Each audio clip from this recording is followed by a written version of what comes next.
Puji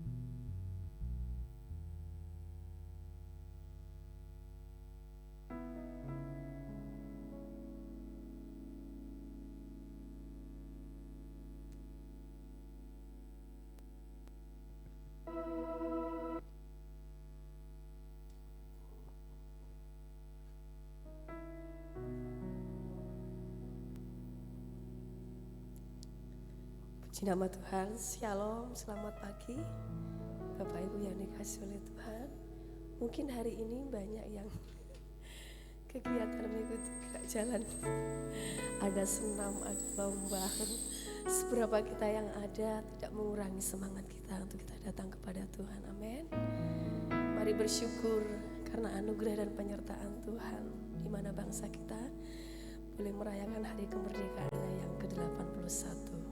Dirgahayu Republik Indonesia, merdeka. Merdeka. Haleluya. Mari kita satukan hati. Kita datang kepada Tuhan. Kita berdoa untuk bangsa kita.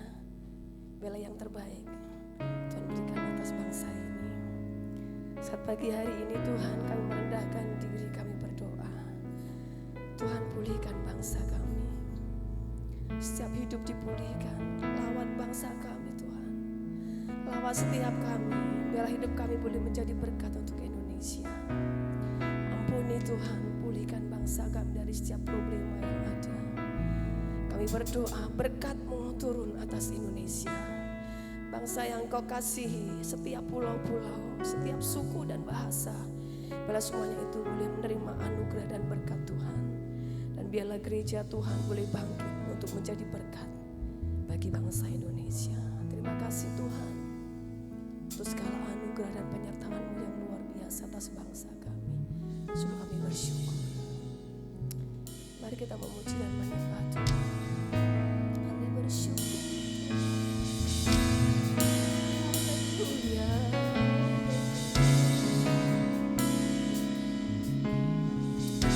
Haleluya. Hanya Engkau Tuhan yang layak disembahkan. Hanya Engkau Tuhan yang layak disembah.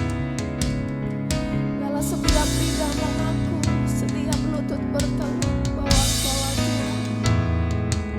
Kemuliaan-Mu Tuhan Ku nyatakan atas bangsa kami, atas kota kami, atas gereja kami. Haleluya.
Kami umat-Mu rendahkan diri, sujud dan berdoa,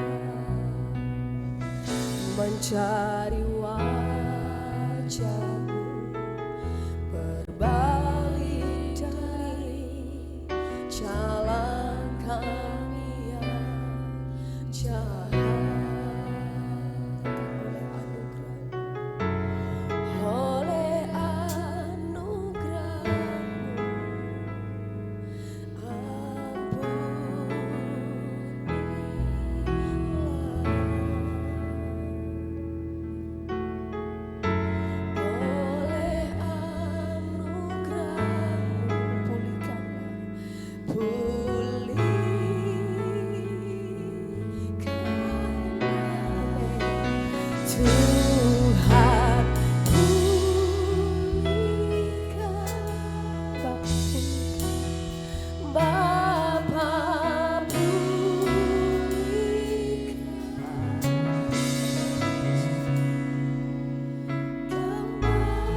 jauh, berbalik dari jalan kami yang jahat.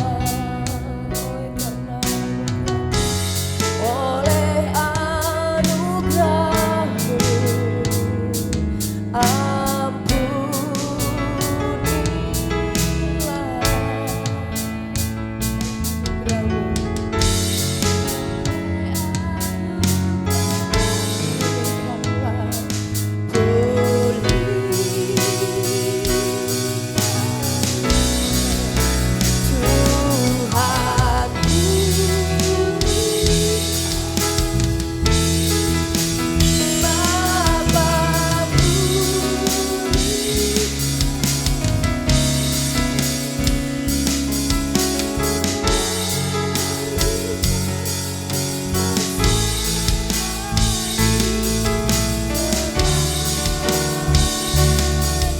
pulihkan bangsa kami Tuhan.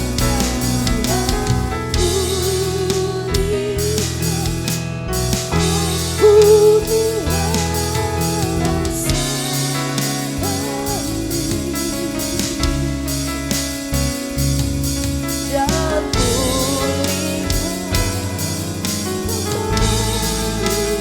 negeri kami.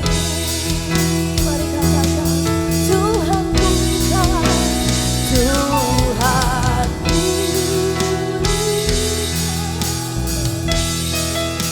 Bapa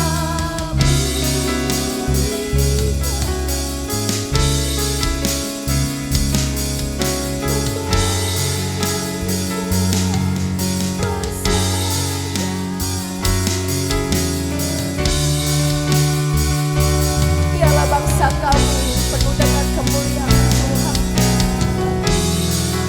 Pulihkan Tuhan, bangsa kami dan pulihkan negeri kami. Dan pulihkan negeri kami.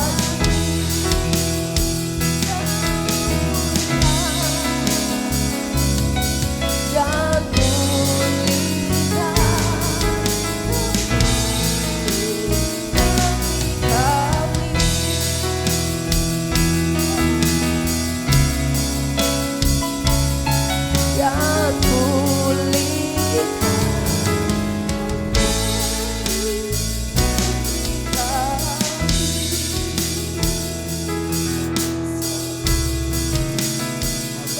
Tuhan, inilah doa kami, inilah seruan kami Tuhan untuk bangsa kami, bangsa yang kami cintai, bangsa Indonesia. Haleluya, Tuhan pulihkan, Tuhan ampuni bangsa kami Bapa. Kami percaya berkat-Mu Tuhan tercurah atas bangsa kami Bapa. Haleluya.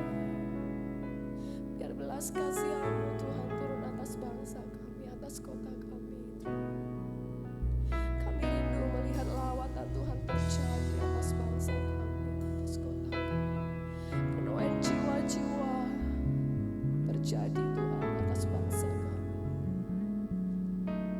Biarlah kami memiliki hati seperti hati-Mu Tuhan, hati yang mengasihi jiwa-jiwa.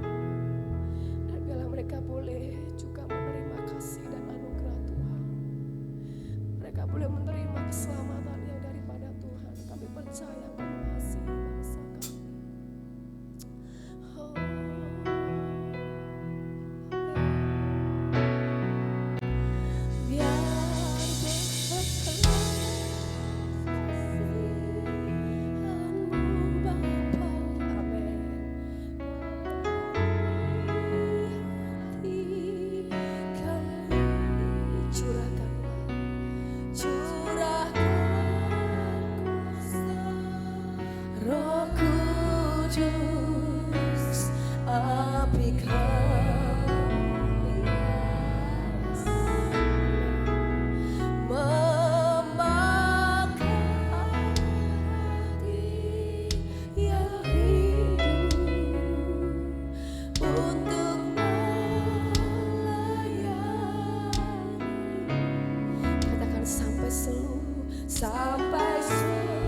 atas Indonesia.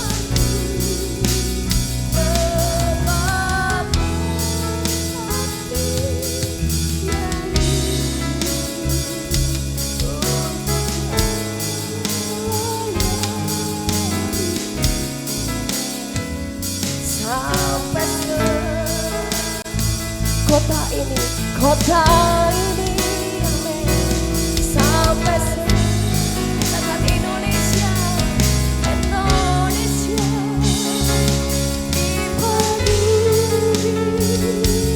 api kemuliaan-Mu. Mari kita bangkit berdiri.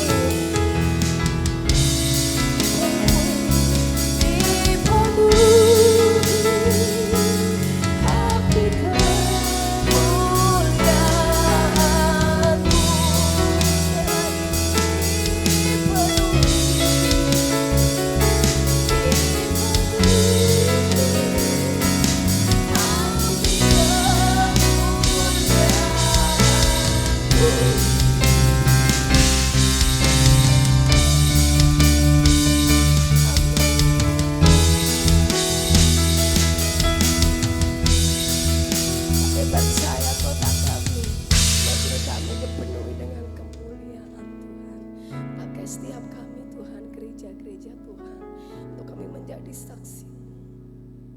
Biarlah melalui kehidupan kami, kota kami, bangsa kami boleh diberkati. Terima kasih Bapa. Saatnya Tuhan kami bersuka cita, kami satukan roh kami untuk bersama-sama menaikkan pujian kami hanya bagi kemuliaan nama-Mu. Hanya di dalam nama Tuhan Yesus kami berdoa dan mengucap syukur. Siap kita boleh sama-sama katakan amin. Sekali lagi merdeka. Haleluya. Mari satukan roh kita pagi hari ini untuk kita bersama-sama memuji Tuhan. Kita angkat satu pujian. Satukanlah roh kami ya Tuhan. Mari satukan hati kita untuk kita bersama-sama berdoa bagi bangsa kita. Haleluya. Yang terbaik Tuhan yang terjadi atas kota kami, atas bangsa kami. Dalam nama Yesus, satukanlah roh kami ya Tuhan. Mari bergandeng tangan kami semuanya dalam hadirat-Mu kami menyembah-Mu. Curahkanlah roh-Mu atas kami. Mari satukan roh kita. Satukanlah roh kami ya Tuhan. Kami bergandeng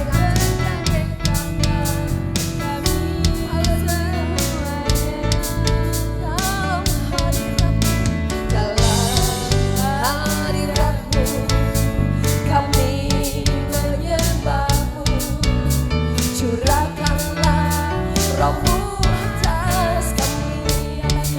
Roh tercurah dari surga.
menjadi terang bagi bangsa.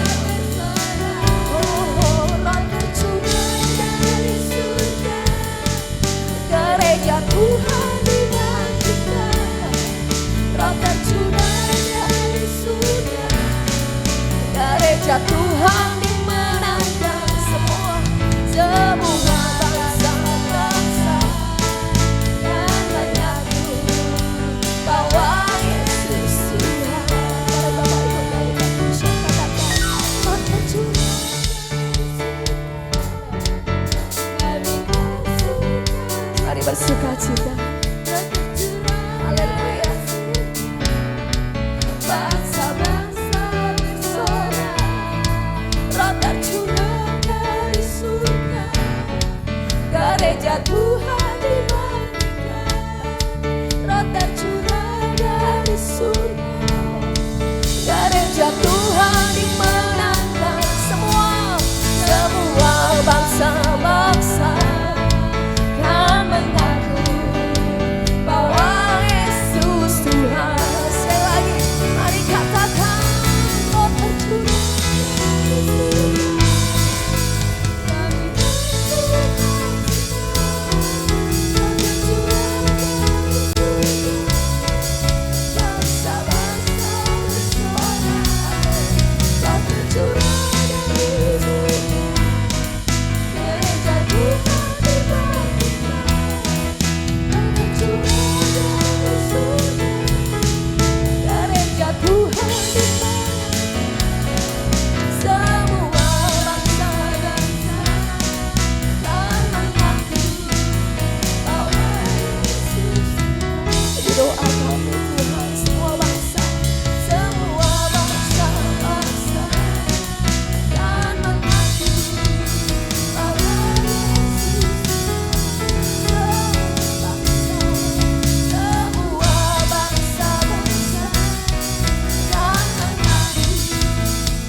dari kuasa dosa.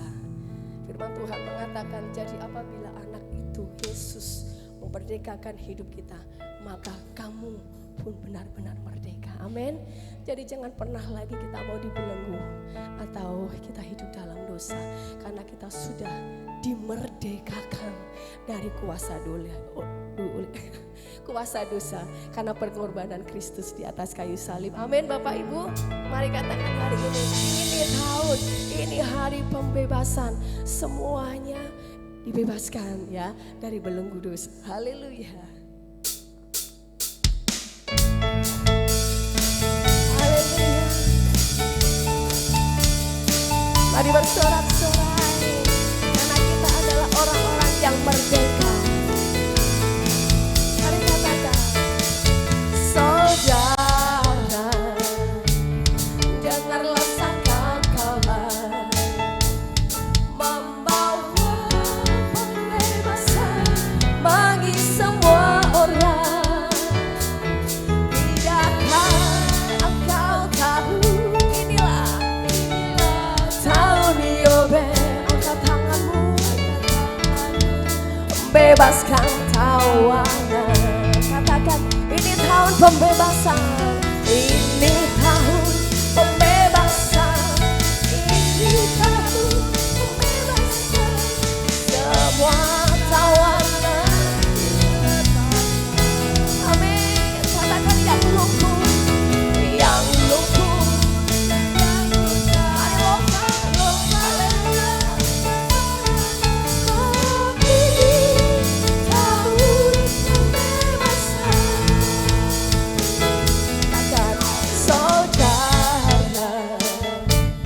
dengarlah sangkakala membawa pembebasan bagi semua.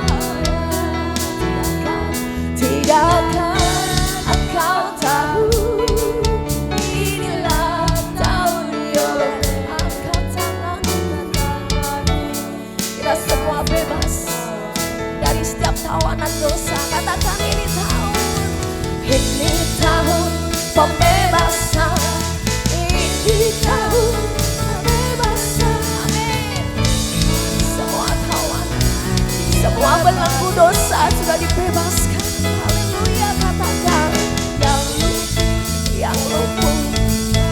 kota secara rohani. Haleluya. Katakan aku bebas. Mari katakan ini tahun pembebasan. Ini tahun pembebasan. Amin. Terima kasih buat karyamu Tuhan yang sudah membebaskan setiap kami dari belenggu dosa. Kami yang lumpuh, kami yang buta, kami bersorak-sorai Tuhan. Tahun pembebas. Sekali lagi mari katakan ini hari, katakan ini hari pembebasan. Amin. Pembebasan. Semua tawanan dilepaskan. Yang lumpuh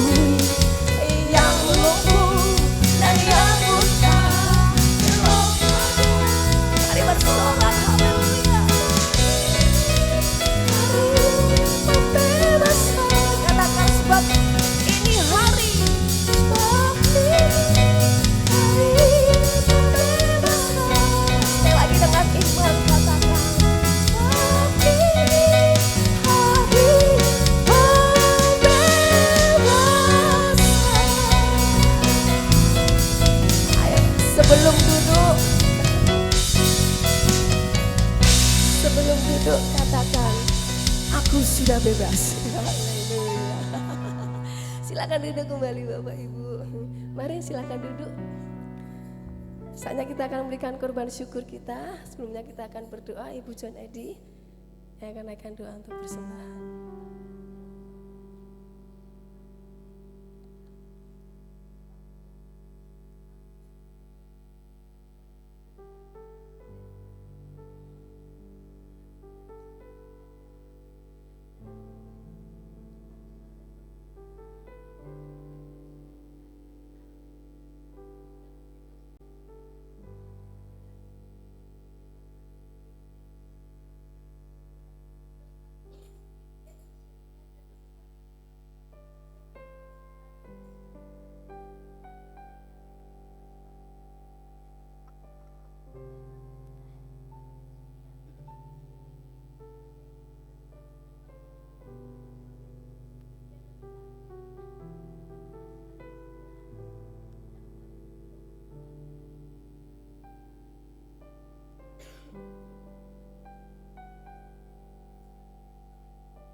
padamu, Dia akan menikmati hujan kata-katamu hari ini, esok dan selamanya. Katakan berbahagialah, berbahagia orang yang takut padamu, berbahagia orang yang setia padamu. Dia akan menikmati hujan kata-katamu hari ini, esok dan selamanya. Mari katakan curahkan, curahkan berkatmu, curahkan mujizatmu, curahkan dahsyatmu di dalam hidupku, curahkan kasih-Mu, curahkan kuasa-Mu, curahkan kemuliaan-Mu, oh Yesusku. Sekali lagi curahkan, curahkan kasih, curahkan mujizat-Mu, curahkan kemuliaan-Mu di dalam hidupku, curahkan. Mari kita bangkit berdiri. Curahkan kuasa-Mu, curahkan kemuliaan-Mu, oh Yesusku. Curahkan kemuliaan-Mu, oh Yesusku. Curahkan kemuliaan-Mu, oh Yesusku. Haleluya.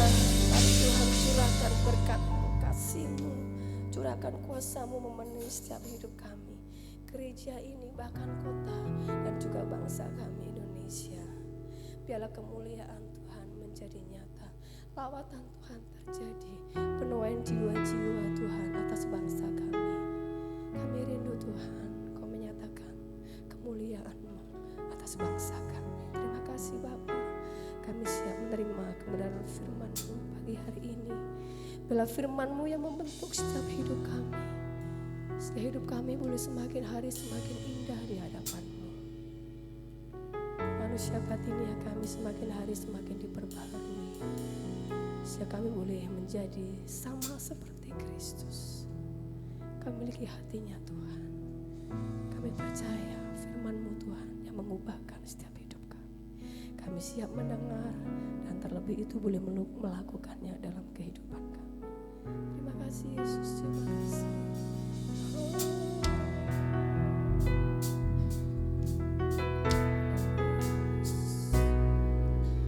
Kasih-Mu layakkan seluruh hidupku, mampukan ku melakukan yang Kau inginkan. Tak bisa ku terlepas, Kau menggenggam tanganku, ingin lebih mengenal pribadi-Mu. Sekali lagi naikkan pujian. Kasih-Mu layakkan seluruh hidupku, Roh-Mu yang memampukan kami melakukan apa yang Kau mau Tuhan. Kasih-Mu kami.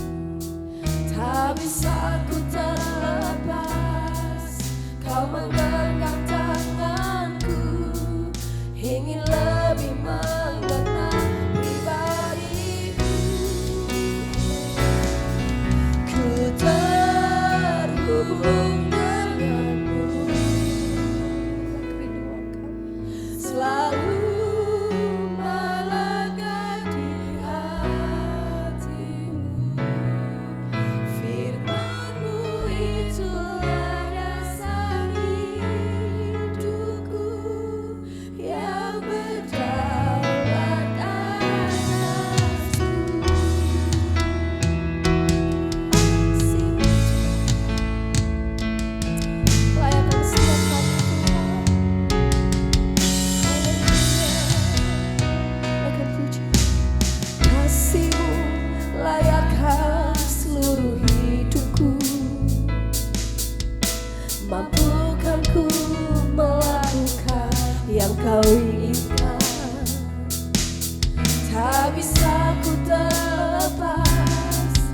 Kau menggenggam tanganku, ingin lebih mengenal pribadimu.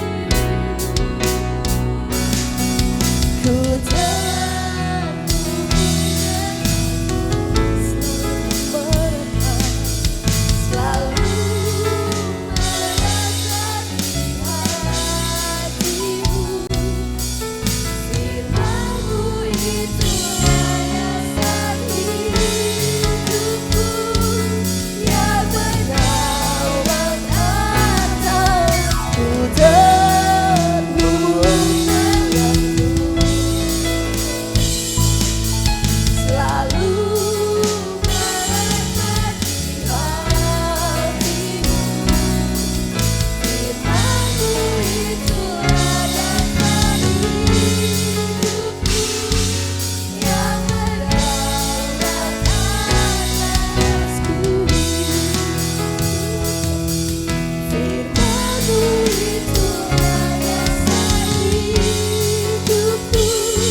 biarlah pujian kami hari ini menjadi dupa yang harum di hadapan-Mu, dan korban syukur kami bisa menyenangkan hati Tuhan. Amin. Kalau sebentar Tuhan, kami akan mendengarkan sebagian daripada firman-Mu.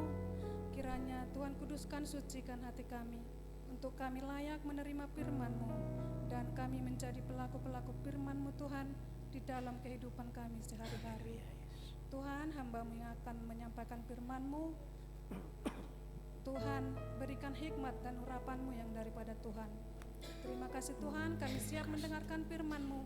Hanya di dalam nama Yesus kami berdoa dan mengucap syukur. Haleluya. Amin. Silakan duduk Bapak Saudara. Shalom. Selamat pagi. Baik, kita siapkan hati untuk kebenaran firman Tuhan. Sama-sama kita akan merenungkan satu kebenaran dari Yohanes pasal yang ke-8. Injil Yohanes pasal yang ke-8, kita buka ayatnya yang pertama sampai dengan 11, satu perikop kita baca bersama-sama menjadi landasan perenungan hari ini. Yohanes pasal yang ke-8 ayat 1 sampai dengan 11 kita akan membaca secara bergantian. Saya dan saudara, ayat pertama, Bapak Ibu saudara, ayat yang kedua, demikian surah sampai dengan ayat yang ke-11. Sudah ketemu? Katakan amin. Amin. Yohanes pasal yang ke-8 ayat yang 1 sampai dengan 11, begini bunyi firman Tuhan. Tetapi Yesus pergi ke Bukit Zaitun 2. Pagi-pagi benar ia berada lagi di bait Allah, dan seluruh rakyat datang kepadanya. Ia duduk dan mengajar mereka. Maka ahli-ahli Taurat dan orang-orang Farisi membawa kepadanya seorang perempuan yang kedapatan berbuat zina. Mereka menempatkan perempuan itu di tengah-tengah, lalu berkata kepada Yesus, Rabi, perempuan ini tertangkap basah ketika ia sedang berbuat zina. Musa dalam hukum Taurat memerintahkan kita untuk melempari perempuan-perempuan yang demikian. Apakah pendapatmu tentang hal itu? Mereka mengatakan hal itu untuk mencobai dia, supaya mereka memperoleh sesuatu untuk menyalahkannya. Tetapi Yesus membungkuk lalu menulis dengan jarinya di tanah. Ayat ke-7, dan ketika mereka terus-menerus bertanya kepadanya, ia pun bangkit berdiri, lalu berkata kepada mereka, barang siapa di antara kamu tidak berdosa, hendaklah ia yang pertama kali melemparkan batu kepada perempuan itu. 8. Lalu ia membungkuk pula dan menulis di tanah. Tetapi setelah mereka mendengar perkataan itu, pergilah mereka seorang demi seorang, mulai dari yang tertua. Akhirnya tinggallah Yesus seorang diri dengan perempuan itu yang tetap di tempatnya 10. Lalu Yesus bangkit berdiri dan berkata kepadanya, hai perempuan, di manakah mereka? Tidak adakah seorang yang hukum engkau? Ayat yang ke-11 bersama-sama. Jawabnya, tidak ada Tuhan. Lalu kata Yesus, aku pun tidak menghukum engkau. Pergilah dan jangan berbuat dosa lagi mulai dari sekarang. Amin. Yang berbahagia yang baca firman Tuhan, merenungkan dalam hati dan menjadi pelaku firman dalam hidupnya sehari-hari. Saudara, demikian panjang pembacaan firman Tuhan. Hari ini kita akan belajar, saudara, perjumpaan yang memerdekakan. Saudara, hari ini ya kita 1 hari menjelang hari kemerdekaan bangsa Indonesia, ya, dan kita melihat semua di mana-mana ada lomba, ada gerak jalan, ada hadiah-hadiah yang menarik, saudara. Gereja kosong, tetapi tidak apa-apa, ya. Yang datang ini berarti yang merespon firman hari Kamis. Ibadah itu panggilan, amin. Saudara, ya. Jadi saudara, Bapak dikasih Tuhan, kita hari ini berbicara tentang satu kemerdekaan. Biasanya kalau kita mendengar kata merdeka, muncul dalam pikiran kita itu bicara mungkin kebebasan. Satu kebebasan, bebas dari penjajahan, bebas dari tekanan, ya bebas untuk menentukan pilihan, bebas untuk menjalani hidup, gitu ya saudara, ya. Satu kebebasan. Nah, kita bersyukur saudara kalau Tuhan memberikan satu kesempatan kepada bangsa kita untuk kita bisa menikmati kemerdekaan dari penjajah. Saudara, kalau kita flashback ke belakang, kita melihat ke belakang, kemerdekaan yang diraih bangsa Indonesia ini adalah sesuatu yang mahal. Ada pengorbanan di situ, ada perjuangan, ya para pahlawan kita harus mencucurkan air mata, korban jiwa raga, saudara, demi satu kemerdekaan. Nah, tetapi hari ini saudara, kita bukan bicara tentang kemerdekaan satu bangsa, ya, kita akan bicara tentang kemerdekaan hati. Ya. Kalau kita bicara tentang memperingati satu kemerdekaan, maka kita diingatkan bahwa ini bukan sesuatu yang dianggap biasa, sesuatu yang penting, dan saya tadi sebutkan ini diraih dengan pengorbanan, termasuk kemerdekaan hati. Saudara, orang bisa kelihatan tinggal di satu negara yang merdeka, tetapi rupanya hatinya belum tentu merdeka. Secara fisik mungkin bebas, saudara, fisiknya bisa kemana-mana, tetapi saudara ternyata ada kebencian, ada dendam di hatinya.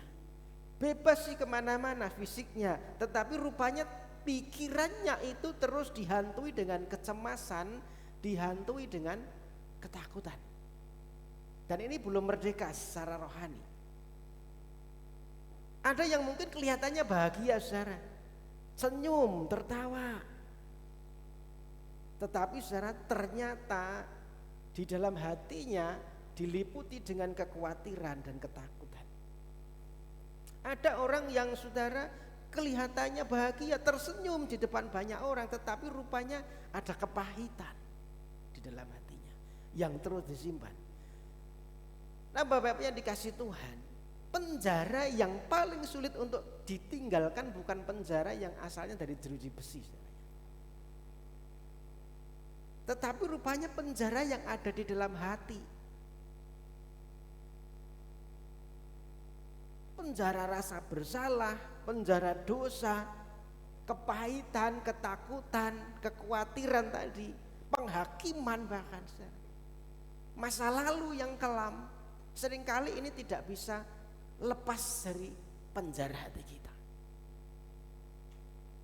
Nah, saudaraku, Yohanes pasal 8 ini memberikan kepada kita, memperkenalkan satu cerita kepada kita, seorang perempuan yang hidupnya kurang lebih sama seperti itu.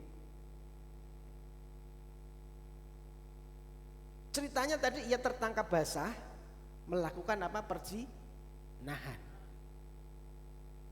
Kemudian dibawa kepada Yesus, di hadapan kepada Yesus. Bukan untuk mendapat pertolongan, tetapi di situ rupanya untuk dihukum, untuk dipermalukan, saudara. Tetapi kita bisa melihat ceritanya, perjumpaan dengan Yesus itu mengubah semuanya. Harusnya dihukum, harusnya dirajam batu sampai mati, tetapi ketika berjumpa dengan Yesus ada satu yang berbeda. Perjumpaan itu justru memerdekakan. Yesus bukan hanya datang membuat kita lebih baik, Tetapi Yesus menjadikan kita orang yang dimerdekakan. Katakan amin. Saudara, bukan hanya menjadi lebih baik. Nanti suatu saat kita belajar, baik saja tidak cukup ternyata. Tadi ada kisah Nikodemus. Nikodemus itu orang yang baik, dia ketemu Tuhan. Tetapi kemudian Tuhan berkata, kamu harus lahir baru untuk bisa masuk kerajaan Allah. Artinya baik saja tidak cukup, saudara. Dan Yesus bukan hanya sekedar membuat kita lebih baik, tetapi Yesus ingin memerdekakan kita. Amin. Membebaskan kita dari kuasa dosa, saudara. Melepaskan kita dari belenggu. Membawa kita masuk kepada satu kehidupan yang baru. Saudara, kita bisa terlihat baik di luar, ya, tetapi ternyata masih terikat di dalam hati. Kita bisa tersenyum di hadapan banyak orang, tetapi ternyata hati kita masih diperbudak dosa. Ada kepahitan, ada kecemasan, ada ketakutan, ada kekhawatiran disimpan di situ. Makanya dosa itu membelenggu, memperhamba, saudara. Dosa itu memperhamba dan membelenggu, saudara.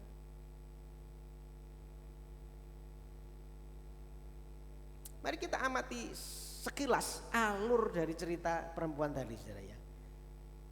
Para ahli Taurat, orang-orang Farisi itu membawa seorang perempuan yang kedapatan tadi disebutkan, saudara.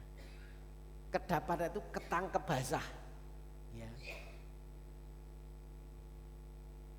Berzina, dan itu dibawa di hadapan Tuhan Yesus. Kemudian mereka mendesak Tuhan Yesus dengan satu pertanyaan. Musa dalam hukum Taurat memerintahkan kalau ada orang-orang yang seperti ini, maka perempuan itu harus dilempari sampai mati. Apa pendapatmu tentang ini? Ya, itu kata orang Farisi, ahli-ahli Taurat, saudara. Mereka tanya sama Tuhan Yesus. Tetapi saudara perhatikan, kalau kita mencermati kisah ini sebenarnya ada yang janggal, saudara. Saya berpikir ini kok yang dibawa cuma perempuannya. Ya, padahal disebutkan tadi ada orang yang kedapatan. Artinya kalau kedapatan itu dua-duanya pasti ada di situ, harusnya. Ya. Tertangkap basah gitu ya artinya ya. Kalau tertangkap basah artinya kan kedua-duanya ada. Tetapi kenapa kok cuma yang wanitanya yang dibawa ke situ? Padahal secara hukum Taurat, kalau kita membaca dalam hukum Taurat nanti di bilangan ada, di ulangan ada, ya orang yang kedapatan dua-duanya harus dihukum. Harusnya secara logika dua-duanya harus dibawa dong ya, laki-laki dan perempuan. Harus dibawa ke situ harusnya. Kenapa kok cuma perempuannya? Pertanyaan, jangan-jangan salah satu adalah para imam dan anak Farisi ya, jangan-jangan saudara ya. Jangan-jangan mereka sendiri saudara ya. Kenapa kok lakinya enggak dibawa? Harusnya ada pihak pria di situ, di peristiwa itu. Tetapi kok hanya perempuan saja yang di-share ke hadapan publik, di depan umum. Nah rupanya saudara, mereka tidak tulus mencari keadilan sebenarnya. Orang Farisi, ahli Taurat tidak tulus cari keadilan. Ada maksud terselubung. Kalau kita membaca penjelasan di ayat yang ke-6, ayat 6 mengatakan begini, mereka mengatakan hal itu untuk apa? Mencobai dia. Supaya mereka memperoleh sesuatu untuk menyalahkannya. Ada maksud terselubungnya, ada udang di balik batu rupanya. Saudara, jadi perempuan ini tidak sedang dibawa untuk mendapatkan keadilan, untuk menegakkan keadilan, tetapi perempuan ini dipakai menjadi alat politik agama. Untuk apa? Menjebak Yesus sebenarnya. Jadi jelas. Kenapa begitu? Saudara, pada waktu itu Israel dikuasai oleh orang Roma. Dan semua itu yang mengendalikan orang Romawi, termasuk hukum, saudara. Nah, ketika Yesus mengadakan rajam dia, mengatakan rajam dia sesuai dengan hukum Taurat, maka saudara Yesus ini bisa dituduh melanggar otoritas hukum yang tertinggi, yaitu pemerintahan Romawi pada waktu itu. Pemerintahan Romawi yang memegang hak eksklusif untuk menghukum mati. Makanya siapa ketika Tuhan Yesus diadili, dia dibawa ke Pontius Pilatus yang berhak untuk menjatuhkan hukuman. Yang berhak itu orang Romawi, pemerintahan Romawi, saudara. Maka ketika Yesus rajam saja seperti hukum Taurat, ternyata ya Yesus dijadikan sebagai alat. Kalau sampai itu terjadi, Yesus bisa disalahkan karena melanggar hukum Romawi. Kalau sampai Yesus berkata jangan dirajam, ya jadi dilema, saudara. Kalau berkata jangan dirajam, maka Yesus juga disalahkan. Kenapa?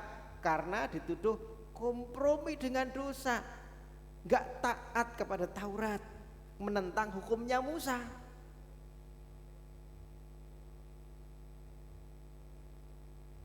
Jadi dilema, saudara.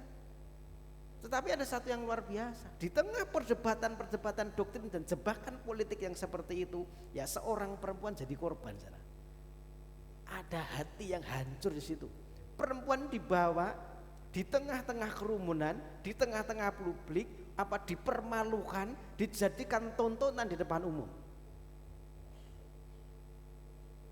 Saya bisa bayangkan dia kehilangan istilahnya, kehilangan martabat, ya, kehilangan kehormatan, nama baiknya hilang.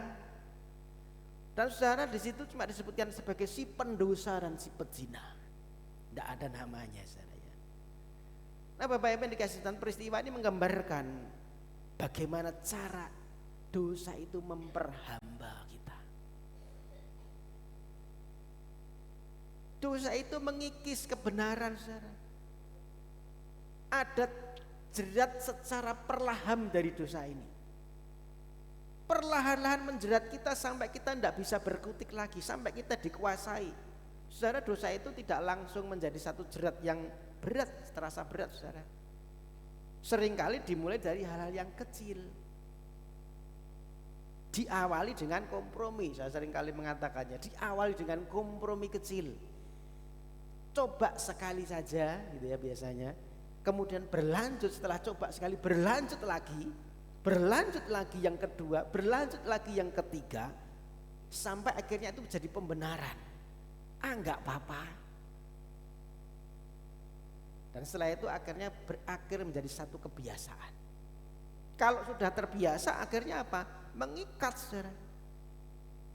Mengontrol hidup kita. Semua dikontrol kalau sudah jadi kebiasaan. Betul. Itu cara kerja dosa. Hanya sesuatu yang kecil, tetapi kemudian lama kelamaan mengikat sampai mengontrol hidup kita. Saudara, saya dulu pernah punya seorang kakak sepupu, ya, anak dari budi saya.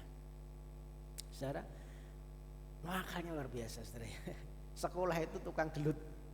Setiap hari itu cuma senengnya tawur, saudara, dengan anak-anak lain sekolah. Rambutnya gondrong gitu, saudara. Ya, sekolah rambutnya gondrong, saudara. Jadi nggak ada yang berani ngingetin, saudara. Gurunya ditantang kalau ngingetin. Dan dia rupanya sudah terjebak dalam lingkaran narkoba juga. Ya, mulai dari yang kecil dia coba, akhirnya terikat. Padahal masih sekolah. Kalau sudah terikat gini, akhirnya apa? Ya sudah, dia kadang nyuri tempatnya orang untuk cuma sekedar beli minum, beli narkoba gitu, saudara. Sampai satu titik dia nggak bisa apa-apa, dia pakai semua cara karena ini tubuhnya sudah kelakian, saudara. Kalau enggak pakai itu, ya kalau dia medis namanya sakau, ya. Jadi gelisah, nggak tenang gitu, saudara, ya. Ya semua sudah dipakai. Saya melihat kadang-kadang dia pakai ini loh, butrek itu, ya. Butrek itu dicampur sama sprit. Butrek campur sama sprit untuk diminum, dan itu wah racun, saudara. Pernah satu saat juga dia pakai bunga kecubung. Ya, kecubung itu digeplok gini, ya dijadikan teh itu diminum, saudara. Wah, itu parah sekali. Dan itu membuat ingatannya jadi kacau. Bahkan dia pagi-pagi itu mau berangkat sekolah, dia nggak pakai baju, saudara, nggak pakai baju sekolah maksud saya. Ya bangun gitu langsung ambil buku ke sekolah. Ingatannya sudah kacau, parah saudara ya. Ya untungnya bertobat saudara ya, untungnya sadar dan ada pemulihan gitu ya. Artinya bahwa saya mau bicara bahwa dimulai dari hal yang kecil, coba karena temen ya, karena pergaulan dia nyoba, akhirnya ya sudah terikat. Inginnya berhenti tetapi tidak berjaya. Makanya Yesus berkata begini, sesungguhnya setiap orang, di dalam Yohanes pasal 8 ayat 30, sesungguhnya setiap orang yang berbuat dosa itu hamba dosa. Diperhamba, saudara. Kalau diperhamba itu ya sudah, seorang hamba itu kehilangan kontrol atas dirinya sendiri. Hidupnya itu dikendalikan oleh tuannya yang mengontrol. Dalam hal ini dosa, saudara. Maka dosa akan mengontrol hidupnya. Ini jerat perlahan, saudara. Sedikit demi sedikit akhirnya menguasai dan tidak bisa lepas. Dosa itu memperhamba. Dosa itu juga menciptakan yang namanya satu penjara yang tidak terlihat. Karena kemerdekaan secara fisik, ya kita bisa bebas, itu tidak otomatis menjamin kemerdekaan batin. Itu yang pertama tadi ya. Seorang bisa hidup negara yang merdeka, tetapi rupanya jiwanya terkutung dalam satu penjara. Ya ada penjara rasa bersalah, ada penjara kepahitan, ada penjara dendam yang belum diselesaikan, ada penjara ketakutan, ada penjara pengakuan dari orang lain. Ya dia butuh pengakuan dari orang lain. Dengan segala cara maka dia akan melakukan supaya orang mengakui keberadaan saya. Saudara, mungkin kita tidak terikat dengan jeruji besi, rantai besi, ya, tetapi kita terikat oleh satu kebiasaan yang buruk, kebiasaan dosa, satu pola pikir yang mungkin salah. Dan saudara, perlahan demi perlahan itu mengikat hidup kita, dan itu menghambat pertumbuhan rohani kita, saudara. Jadi ada satu penjara yang tidak terlihat, yang memenjara hidup kita secara batin. Makanya kita tidak bisa bertumbuh secara rohani. Ya begitu aja, gak bertumbuh rohaninya karena terhambat oleh ini. Dosa itu juga akan memaksa kita untuk kita punya topeng kemunafikan, sesuatu yang kita sembunyikan. Saudara, sejak Kejadian pasal yang ketiga, respon alami manusia terhadap dosa adalah bersembunyi, saudara. Ketika Adam tidak taat kepada Tuhan, Adam bersembunyi dari hadapan Tuhan. Berusaha menutupi kesalahannya, menutupi ketelanjangannya. Dia menyemat daun pohon ara dengan usahanya sendiri. Dosa membuat manusia bukan hanya melakukan satu kesalahan, tetapi juga berusaha untuk menutupi kesalahan itu. Nah saudara, hari ini mungkin kita tidak bersembunyi di balik pohon lagi ya. Kita mungkin hari ini tidak menyemat daun pohon ara lagi, tetapi kita bisa bersembunyi di balik kesibukan, di balik aktivitas kita, di balik pencapaian kita, saudara. Kita bersembunyi di situ. Bahkan bisa bersembunyi di balik aktivitas rohani kita, aktivitas keagamaan kita bersembunyi. Banyak pendeta bersembunyi, menyembunyikan dosanya di balik aktivitas rohani. Saudara, di teman-teman saya ya, teman-teman pendeta, ada kasus ya, dan saya mendapati beberapa kasus ya,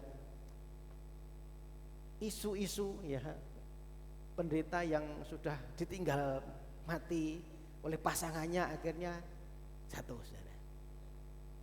Dan saya sebagai pengurus menangani, saudara.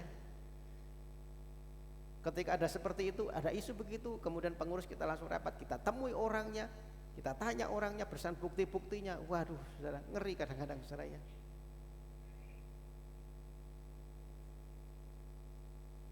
Ini hari-hari ini juga kita sedang menangani juga gereja di GBT. Gerejanya besar, ya, tetapi ya dia cuma sendiri, pasangannya sudah dipanggil Tuhan. Kebetulan dia juga masih muda, ya. Wah, Yesus sudah kemana-mana. Kemarin kita pertemuan, orangnya nangis-nangis. Mana buktinya? Ya, tapi ya kita memang tidak punya bukti. Tetapi kalau yang namanya isu, yang namanya sesuatu yang jadi omongan itu pasti ada pemantiknya. Kenapa sampai terjadi seperti itu? Nah, waktu dekat kita mungkin akan ke Semarang juga nanti. Nah, saudara, artinya bahwa dosa itu membuat kita bukan hanya melakukan kesalahannya, tetapi juga berusaha menutupi kesalahannya. Ada yang sudah selesai ya, kasus-kasus seperti itu ada yang sudah selesai. Sekarang sudah melayani, saudara ya, sudah melayani lagi. Karena biasanya kita skor gitu ya. Dan dengan kasih saudara, kita tidak umumkan ya, oh pendeta ini tidak. Ya, makanya Bapak Saudara tidak akan pernah tahu itu, kita yang tahu ya.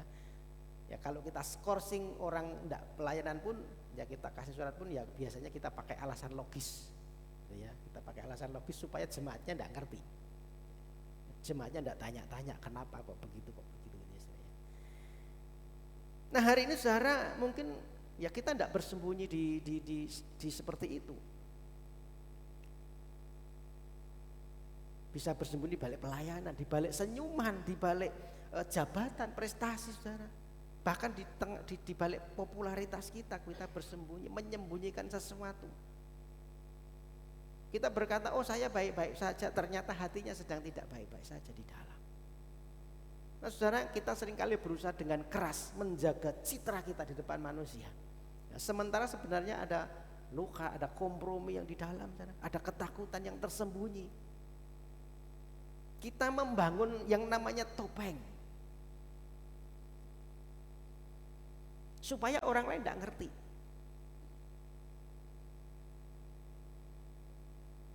Kita takut kalau kelemahan-kelemahan kita akhirnya terekspos di luar. Kita takut kalau dosa kita terbongkar. Jangan-jangan kita kehilangan penghargaan dan penerimaan. Akibatnya saudara, kita mulai hidup dalam manipulasi, ya, dalam topeng. Penampilan diri kita di make up sedemikian rupa supaya kita kelihatan yang baik saja, sementara sebenarnya di dalam sebenarnya kotor. Itu dosa, memperhamba dan membelenggu kita. Di luar mungkin kelihatan kuat, tetapi ternyata hatinya hancur. Di luar mungkin kelihatan rohani, tetapi ternyata suka kompromi. Kalau ketemu orang mungkin bicara puji Tuhan, salam, haleluya, ya rohani banget, tetapi sebenarnya hatinya jauh daripada Tuhan. Dan itu sering kita dapati. Nah saudara, topeng mungkin bisa menipu sesama manusia, ya, dengan penampilan kita, dengan cara kita, tetapi kita tidak bisa menipu Tuhan. Amin. Di hadapan Tuhan semua terlihat, tidak ada yang tersembunyi saudara. Mungkin pasangan kita tidak ngerti, keluarga kita tidak ngerti, teman kita tidak ngerti, ya, tetapi Tuhan tahu. Tuhan mengerti semuanya.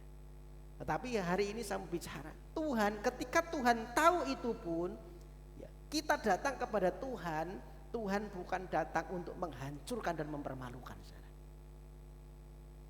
Sama seperti tema hari ini, Tuhan datang untuk memulihkan kita. Amin. Saudara, kalau kita melihat kisah perempuan tadi, ya, dosanya dibongkar di depan umum, dipermalukan di depan umum. Semua orang tahu, tetapi justru ketika tidak ada lagi yang disembunyikan, ia ketemu dengan Yesus, dan disitulah ia menemukan satu kabar yang baik. Kita tidak perlu pakai kemunafikan di hadapan Tuhan. Kita tidak perlu pura-pura. Kita hanya perlu datang kepada Tuhan. Amin. Bawa semua kepada Tuhan. Kalau ada luka hati, ada kegagalan, ada dosa, ada ketakutan, ada pergumulan, kita bawa kepada Tuhan. Ya, ketika kita datang kepada Yesus, kita tidak hanya menemukan pengampunan, tetapi kita menemukan yang namanya kemerdekaan. Amin. Sama seperti perempuan tadi, diampuni dan dimerdekakan. Bagian kedua, Bapak Ibu dikasih Tuhan, perjumpaan yang memerdekakan itu mengubah hidup kita, mengubah identitas kita sebagai umat Tuhan. Ketika para ahli Taurat dan orang-orang Farisi ini terus mendesak Tuhan Yesus, saudara ya, dia memberikan satu pertanyaan kepada Yesus dengan tuduhannya. Yesus merespon dengan cara yang berbeda. Yesus disebutkan tadi membungkuk, menulis di tanah. Ya, saya tidak membahas yang ditulis apa karena di Alkitab tidak ada penjelasan. Lalu memberikan satu pernyataan yang mematahkan setiap tuduhan-tuduhan dari orang Farisi dan ahli Taurat. Barang siapa di antara kamu tidak berdosa, hendaklah ia yang pertama melemparkan batu itu kepada perempuan ini. Ayat yang ke-8, ayat yang ke-7, saudara. Barang siapa di antara kamu tidak berdosa, hendaklah yang pertama melemparkan batu. Nah, saudara, kalimat ini seketika mengubah arah penghakiman. Batu yang tadinya mungkin saya mendramatisir ya, mungkin orang itu, orang-orang kerumunan orang ini sudah bawa batu semuanya. Ya, karena hukumnya adalah rajam batu, dilempar, saudara. Mungkin mereka datang sudah bawa batu semua. Tetapi ketika dia mendengar pernyataan Tuhan Yesus, barang siapa yang tidak berdosa silahkan melempar yang pertama kali. Batu yang sudah siap dilempar kemudian mungkin dijatuhkan satu persatu, saudara ya. Kerumunan kemudian mulai bubar. Kerumunan mulai bubar.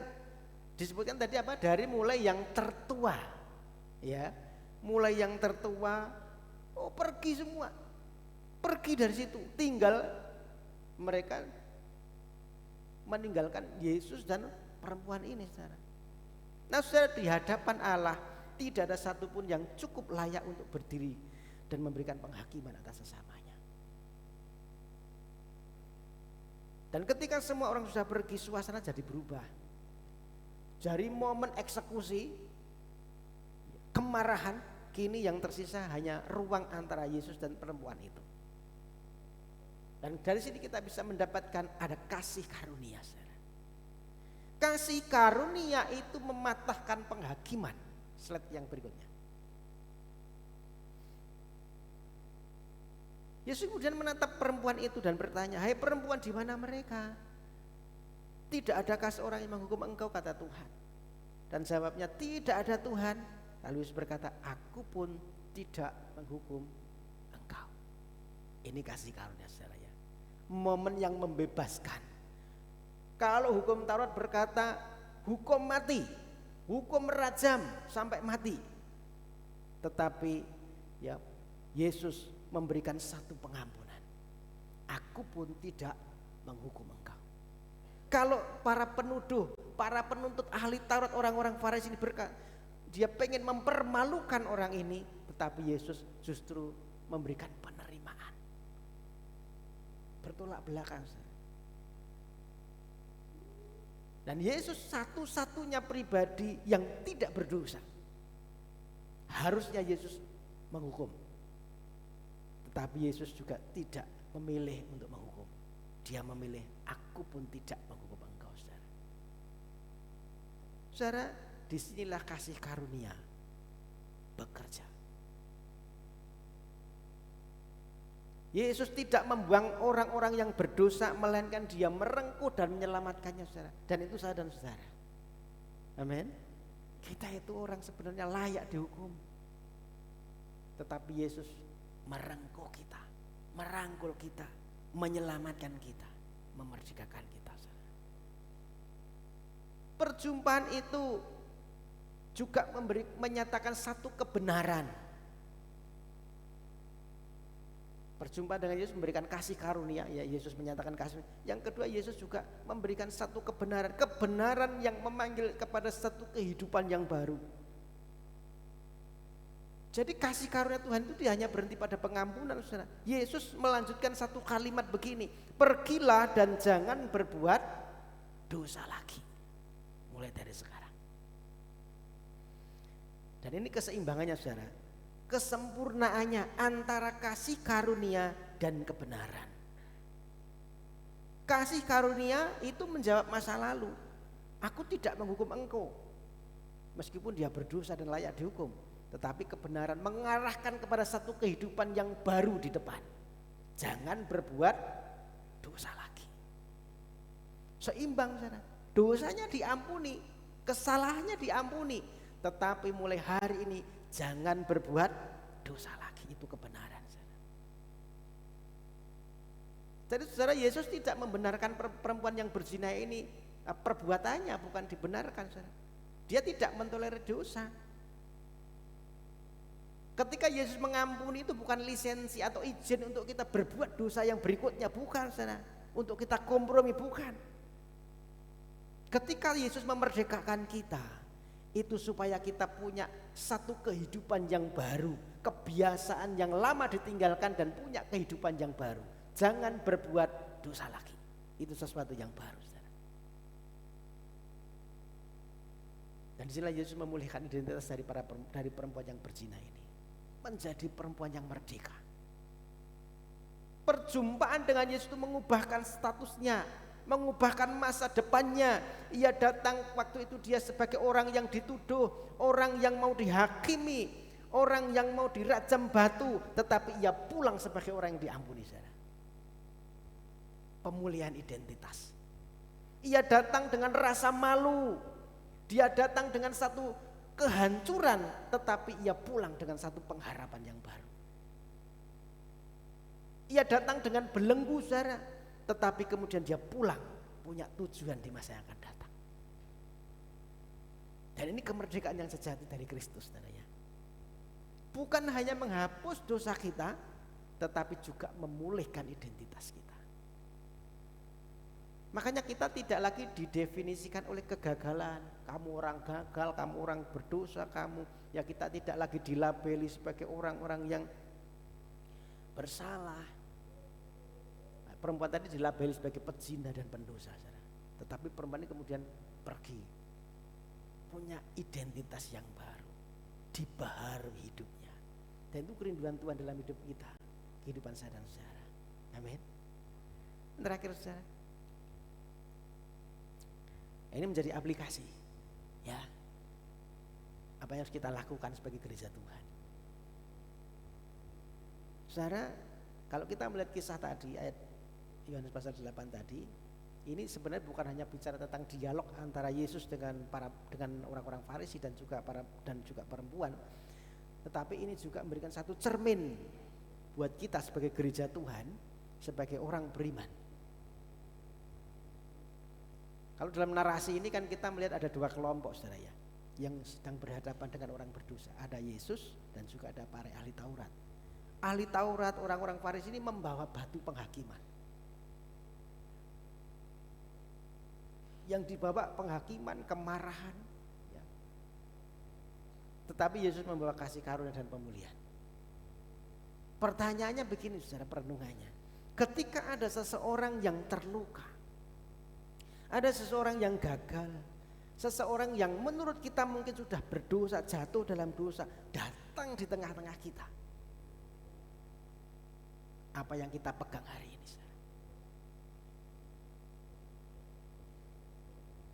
Kita mau seperti orang Farisi atau seperti Yesus?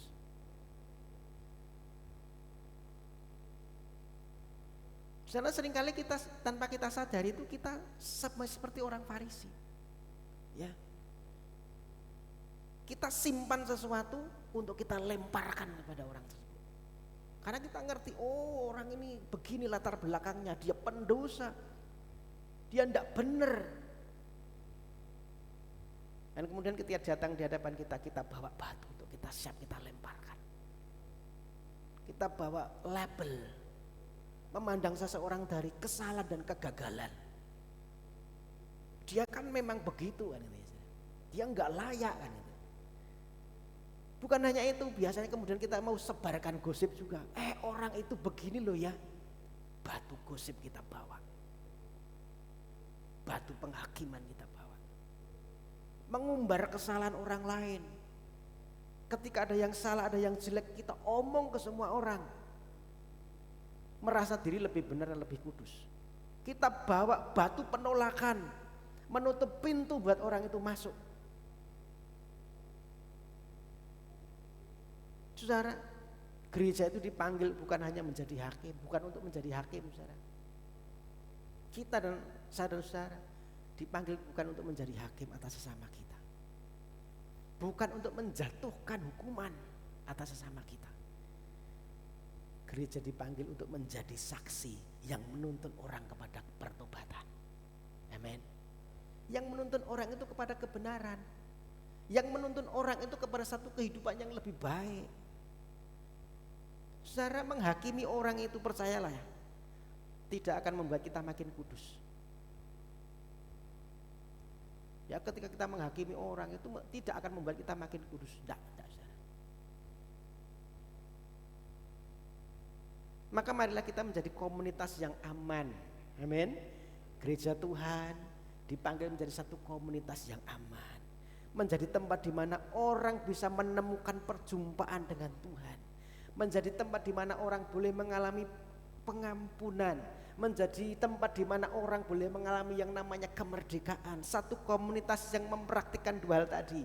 Ada namanya kasih karunia dan juga ada namanya kebenaran, saudara.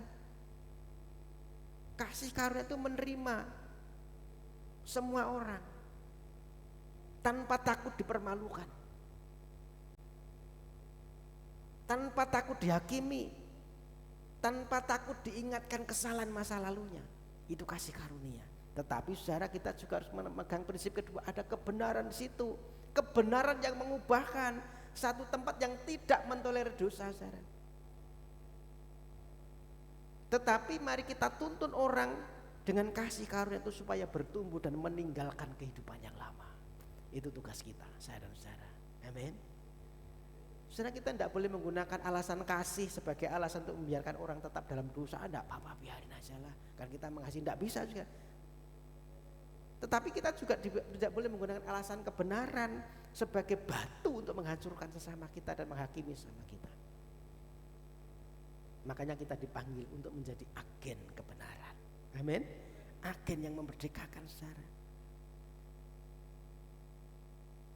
Dan terakhir, saya tadi sudah ngomong terakhir ya, berarti ini penutupnya, saudara ya. Berarti ini penutupnya. Berarti ini penutupnya. Nah, ini slide-nya tinggal satu, saudara ya. Saudara, kalau kita melihat flashback tadi ya, akhir-akhir dari kisah perempuan tadi, ya, batu yang tadinya sudah siap dilempar, kerumunan yang begitu bising mungkin saya, begitu riuh, suara-suara tuduhan, ya, lempar dia, rajam dia, mungkin begitu, saudara. Akhirnya terbungkam. Dan kini hanya ada perempuan dengan Yesus. Yesus berkata, aku pun tidak menunggu, pergilah dan jangan berbuat dosa lagi. Saudara, ini kasih karunia yang membebaskan kita dan panggilan kepada kita untuk hidup baru. Ya, pergilah jangan berbuat dosa lagi itu adalah satu panggilan buat kita, saudara-saudara, untuk hidup baru. Maka saudara, hari ini ya, besok kita memperingati kemerdekaan. Mungkin hari kita datang dengan sama seperti situasi seperti perempuan tadi, datang dengan beban, dengan rasa bersalah, hal-hal dosa-dosa yang tersembunyi, saudara. Ada belenggu-belenggu yang mengikat kita, ketakutan, kekhawatiran, kepahitan, dosa yang mungkin sulit kita hentikan. Mungkin hati kita terus dihantui oleh tuduhan-tuduhan, perkataan negatif daripada orang, saudara. Maka Yesus memanggil saya dan saudara hari ini, berjumpalah dengan Dia. Karena perjumpaan dengan Yesus bukan untuk menghancurkan, perjumpaan dengan Yesus adalah untuk memerdekakan kita. Amin. Saya berharap kita pulang hari ini meyakini satu kebenaran ini, ya, kita tidak lagi didefinikan sebagai orang-orang pendosa. Ya. Kita tidak lagi didefinikan sebagai hamba dosa. Tetapi kita punya identitas baru sebagai orang yang sudah dibenarkan oleh Tuhan, diampuni Tuhan dan dimerdekakan Tuhan. Nah, saudara, pertanyaannya begini, mengapa Yesus sanggup memberikan kemerdekaan kepada kita? Kepada perempuan tadi juga, dan juga kepada saya dan saudara, kepada kita semua. Karena Yesus itu bukan hanya sekedar pembawa pesan kemerdekaan, tetapi dialah sumber kemerdekaan sejati. Secara perempuan itu pada waktu itu tidak dihukum. Karena beberapa waktu kemudian Yesus harus ke Golgota, Yesus harus mengambil alih hukuman perempuan itu disalib.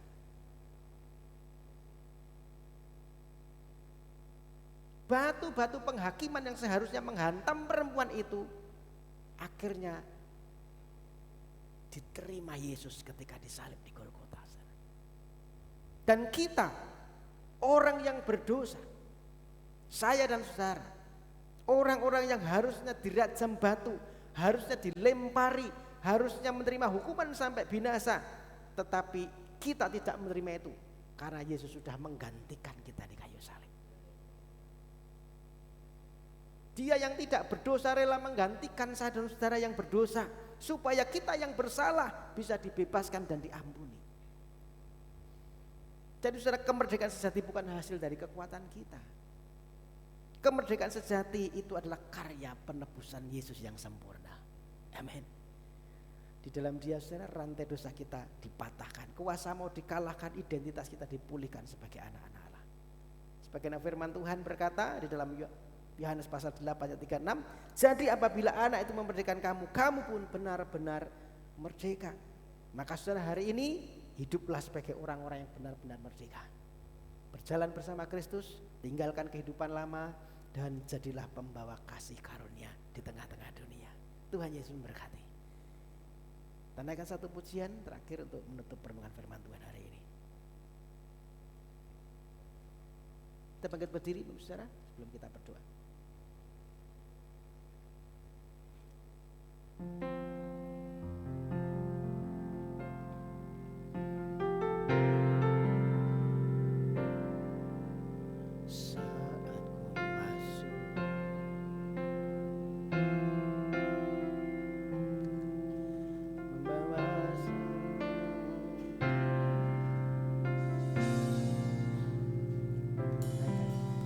Pujian Kan sembahku berikan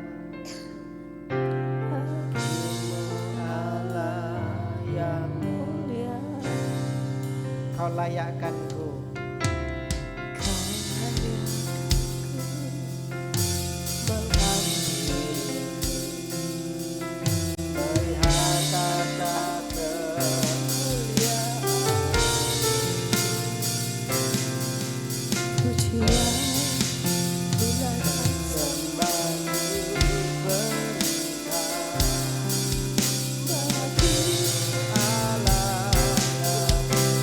Oleh kuasa dan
Bapa, kami bersyukur untuk firman-Mu yang baru kami dengar.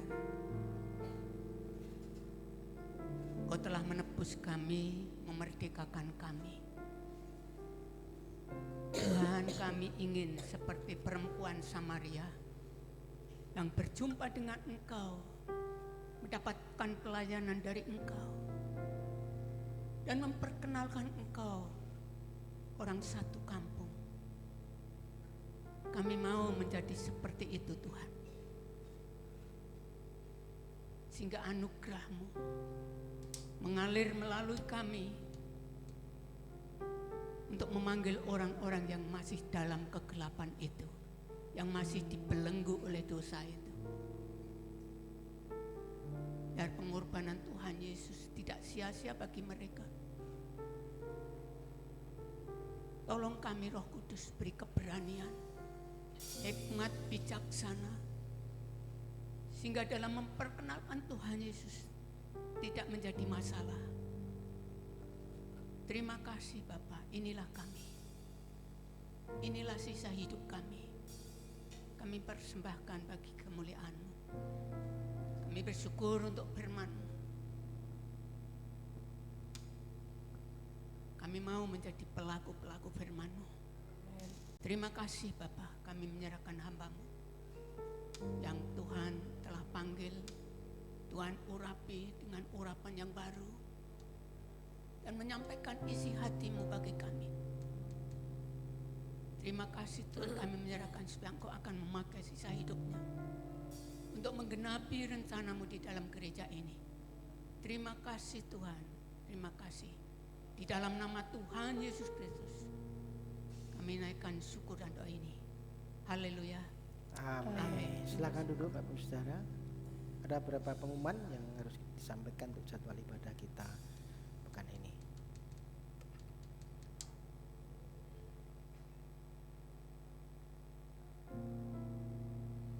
Jadwal ibadah kita satu pekan, hari Rabu tanggal 19 Agustus 26 ada doa dan puasa jam 9 pagi di gereja. Hari Kamis 20 Agustus 26 komsel keluarga, nanti di tempatnya Bapak Ros, Ibu Ari di Sendang jam 6 sore. Nanti yang memimpin pujian adalah Bapak Susilo. Hari Jumat ada ibadah Jumat ceria jam 4 sore. Pemimpin pujian Kesia, firman Tuhan nanti Ibu Yeni. Hari Sabtu jam 6 sore ada ibadah Yud, ibadah muda remaja, pemimpin pujian Saudara Randy, firman Tuhan Saudara Johan. Kemudian kita ketemu kembali, saya mengundang Bapak Saudara hari Minggu tanggal 23 Agustus 2026 di dalam ibadah raya Minggu pagi jam 9 pagi. Nanti pemimpin pujian Ibu Ari, singernya Ibu Helen, Sandro dan juga Ibu Rita. Multimedia nanti Saudara Fani dan Uskaria, kolektan Ibu Yani, pembaca firman Tuhan Bapak Susilo. Demikian warta gereja yang saya sampaikan untuk jadwal ibadah kita satu pekan ini. Tuhan Yesus memberkati. Kita akan akhiri ibadah pagi hari dengan doa berkat. Sekali lagi kita mohon Bapak Ibu Saudara bisa bangkit berdiri. Kita akan akhiri dalam doa. Setelah kami beribadah kepada Tuhan dengan sepenuh hati, kami percaya akan pulang dengan berkat-berkat dan penyertaan Tuhan. Kami bersyukur buat penyertaan-Mu sepanjang ibadah kami pagi hari ini, awal sampai pada bagian akhir. Biar pujian, pengagungan,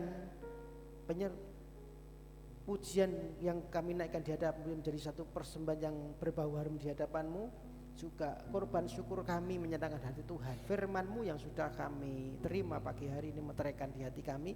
Mampukan setiap kami umat-Mu untuk menjadi pelaku-pelaku firman Tuhan, sehingga hidup kami makin diubahkan dari hari ke hari, supaya kami makin serupa dengan Tuhan. Bapa, kami berdoa untuk setiap para pelayan-pelayan-Mu yang sudah terlibat dalam ibadah pagi hari ini. Tuhan memberkati mereka satu persatu, pujian, pemimpin pujian, singer, pemain musik, tamborin, multimedia, kolektan, dan semua yang sudah terlibat dalam ibadah pagi ini. Tuhan berkati mereka satu persatu. Setiap umat-Mu Tuhan yang sudah datang merendahkan diri hadapan Tuhan, Engkau juga tahu setiap pergumulan umat-Mu. Engkau yang menilik keberadaan mereka, yang susah Tuhan hibur, yang lemah Tuhan kuatkan, yang sakit Tuhan jamah dan sembuhkan. Apapun pergumulan kami percaya Tuhan tidak pernah tinggal diam. Tuhan campur tangan dalam kehidupan kami untuk mendatangkan satu kebaikan. Terima kasih Bapa. Kami juga berdoa untuk teman-teman rekan saudara kami yang tidak bisa hadir pagi hari ini. Engkau juga menilik keberatan mereka. Apapun jadi pergumulannya, apapun menjadi kerepotannya, Tuhan kami percaya Tuhan juga tolong supaya Engkau berikan hati yang mengasihi Tuhan, yang cinta Tuhan, supaya pada kesempatan-kesempatan yang akan datang dalam ibadah-ibadah yang akan datang mereka boleh kembali bersekutu bersama kami, bersatu hati untuk mempermuliakan nama Tuhan. Kami berdoa dalam pemulihan Tuhan pulihkan Pak Parto, Bu Parto, Bu Gini, Bu Marikama, Bu Care, Bu Parti, Bu Darmo, Pak Dianto, Pak Oscar, dan siapapun yang tidak sempat hamba-Mu sebutkan di dalam pemulihan Tuhan pulihkan mereka. Yang merindukan keturunan beri keturunan, yang memberikan pasang hidup beri pasang hidup yang sepadan, yang memberikan pekerjaan beri pekerjaan. Kami percaya Engkaulah penolong kami yang hidup, penolong kami yang setia, yang senantiasa akan menolong kami tepat pada waktunya. Kami berdoa juga Tuhan untuk saudara-saudara kami, Tuhan yang membutuhkan pertolongan secara khusus daripada Tuhan, yang terhilang pun juga Tuhan Engkau lawat mereka supaya mereka juga ingatkan mereka supaya mereka kembali kepada Tuhan. Bapa, kami juga berdoa untuk bangsa negara kami bersepakat bersatu hati untuk bangsa kami Tuhan. Hari-hari ini kami memperingati kembali kemerdekaan bangsa kami, dan kami percaya anugerah Tuhan. Biarlah bangsa kami bukan hanya merdeka dari penjajahan, tetapi juga merdeka dalam kehidupan sehari-hari, dalam perekonomian, dalam pendidikan, apapun Tuhan yang menjadi program-program pemerintah. Biar Tuhan campur tangan di dalamnya. Setiap keputusan-keputusan diambil, Tuhan campur tangan. Kami menolak segala sesuatu yang tidak datang daripada Tuhan. Setiap rancangan-rancangan jahat yang terselubung yang tidak datang daripada-Mu, kami tolak dan kami gagalkan di dalam nama Tuhan Yesus. Kami berdoa untuk teman-teman kami yang hari-hari ini mengalami bencana gempa bumi Tuhan, kami membawa ini ke dalam tangan-Mu. Biar Tuhan menolong mereka. Apapun yang Tuhan izinkan hari ini terjadi, biar campur tangan Tuhan tetap nyata mendatangkan kebaikan buat bangsa kami. Biar lawatan terjadi atas bangsa kami rindu setiap lutut bertelut, setiap lidah mengaku bahwa Engkaulah Tuhan. Engkau yang mencurahkan roh pertobatan supaya banyak jiwa-jiwa datang kepada Tuhan. Berkati pemerintahan bangsa ini Tuhan, dari pusat sampai dengan tingkat daerah. Kami juga berdoa untuk kota kami Wonogiri, berkati Wonogiri, berkati di mana kami tinggal di Pracimantoro dan sekitarnya, di Eromoko dan sekitarnya Tuhan. Kami percaya kota kami dilawat Tuhan, biar damai daripada Tuhan turun atas kota kami. Pakai setiap gereja-Mu untuk menjadi saksi-Mu, menjadi terang, menjadi garam, memberi dampak yang baik untuk kemuliaan nama Tuhan. Terkhusus kami berdoa untuk gereja di mana kami boleh bersekutu bersama, bertumbuh bersama, gereja Betel Tabernakel Adesan Setayu Pracimantoro. Biar gereja ini boleh menjadi gereja yang dewasa, gereja yang siap menjadi mempelai-mempelai Tuhan. Setiap keberadaan umat-Mu dimanapun berada, Tuhan menolong, menilik satu persatu. Kami rindu jiwa-jiwa dibawa datang kepada Tuhan. Biar pelayanan mereka terjadi gereja ini, mimpi-mimpi penglihatan Kau nyatakan. Kami rindu pertobatan terjadi, pemulihan terjadi, kebangunan rohani terjadi atas gereja ini, sehingga nama Tuhan makin dipermuliakan, jiwa-jiwa dibawa datang kepada Tuhan. Terima kasih Bapak Surgawi, sebentar kami pulang, setelah kami beribadah kepada Tuhan dengan sepenuh hati kami percaya pulang dengan berkat-berkat Tuhan. Engkau Tuhan yang memberkati keberadaan kami dimanapun kami berada, memberkati kesehatan kami, memberkati hidup nikah kami, rumah tangga kami, memberkati anak-anak kami, memberkati sekolah anak-anak kami, masa depan yang baik, memberkati usaha dan pekerjaan kami. Apapun yang kami kerja dengan tangan kami, Tuhan Engkau yang memberkatinya, membuatnya berhasil, yang membawa kami naik dan tidak turun, menjadi kepala dan bukan ekor seperti janji firman-Mu, sehingga keberadaan kami boleh menjadi berkat, nama Tuhan dipermuliakan. Bapak Ibu saudaraku yang kekasih, mari kita arahkan pandangan saudara, terimalah berkat terbaik daripada Tuhan. Tuhan Yesus memberkati engkau, Tuhan Yesus melindungi engkau, Tuhan Yesus menyinari engkau dengan wajahnya dan memberi engkau kasih karunia. Tuhan Yesus menghadapkan wajahnya kepadamu dan memberi engkau damai sejahtera.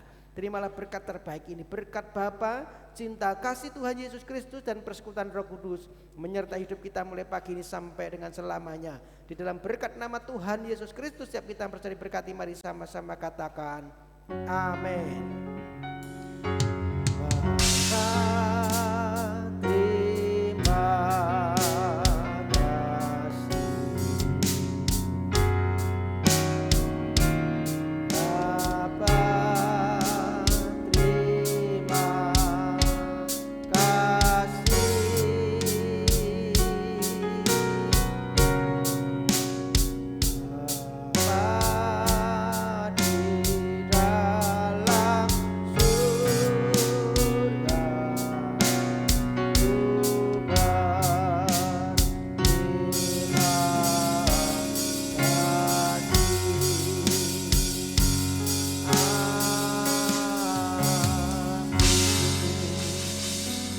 pulang. Tuhan Yesus memberkati.